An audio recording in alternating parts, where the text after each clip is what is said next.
Good morning and welcome to week 6 of Online Finite. Alright, so here we are right now in week 6. So you just completed the stuff on February 18th. Now we have a homework 7 and 2 quizzes. So this is actually your last section before the midterm. The week after this you'll have a one that is a review section. So a midterm quiz and homework 8. This is all review. So this is the last section of new material before the midterm. So after you do homework 7 and these 2 quizzes, if you have not already scheduled a time to take your test, you want to make sure you do that. On the test, you'll have to bring a photo ID.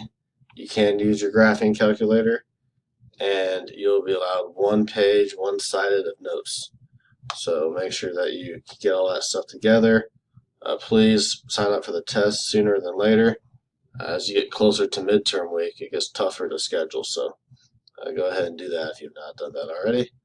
So complete these 3 assignments by the 25th, and that is that week's assignment.